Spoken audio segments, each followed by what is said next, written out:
if the shoe fits.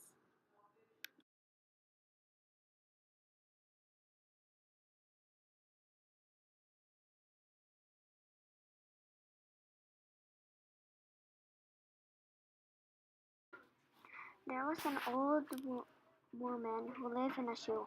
She had so many children she didn't know what to do. She gave them some broth without any bread, then took them to live in a new home instead.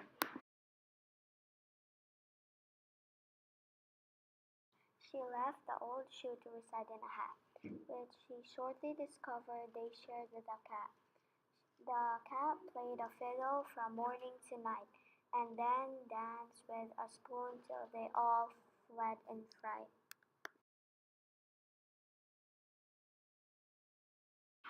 The woman then moved to a warm woolen coat, but all the lint sorely tickled her throat. But when little Jack owner stopped in for some pie, she decided to give a New Haven a try.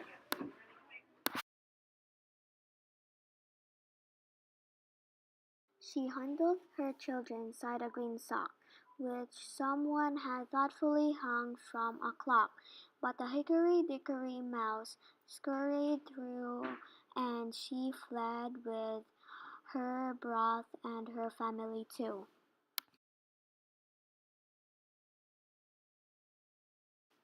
The clock just struck one as they jumped in a tub, but three men were sitting there rub-a-dub-dub.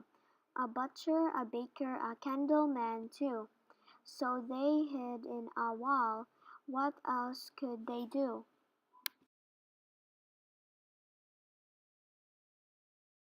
The wall soon attracted the king's horses and men, for it seemed that an egg had exploded just then. So she called for her children and gathered them up, then fearfully led them to a china teacup.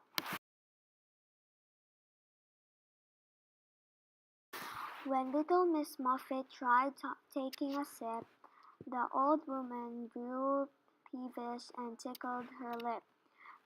The girl dropped the teacup and ran for the door while the mother transported her children once more.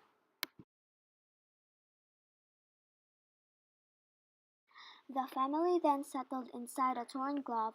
Still, the children did nothing but push, yell, and shove. When 24 blackbirds arrived seeking shelter, she instructed her children to run helter-skelter. They discovered a bowl that was empty at least, but then King Cole grabbed it, preparing to feast. The family escaped from that terrible house and sought for further refuge invading a blouse.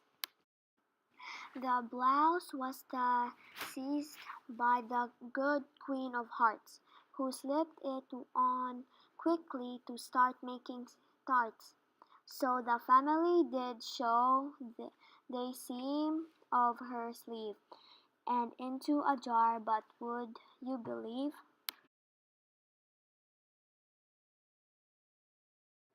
The glass jar belonged to old Mother Hubbard, who immediately snatched it to put in her cupboard.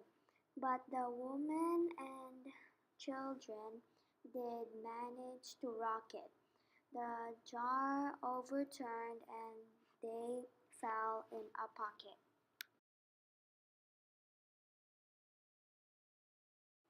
The pocket was part of a red satin vest which the Grand Duke of York wore while puffing his chest. He puffed it so full they were squeezed from his suit and landed one by one in his black leather boot. Now the boot was too small for a family this size, but the woman had grown much more patient and wise. If the shoe fits, then wear it, she said to her clan, and she led them right back where his story began. She was still an old woman who lived in a shoe, and she still had those children, but she knew what to do. She gave them some broth and kisses all their faces, then tucked them in bed and tied up the laces.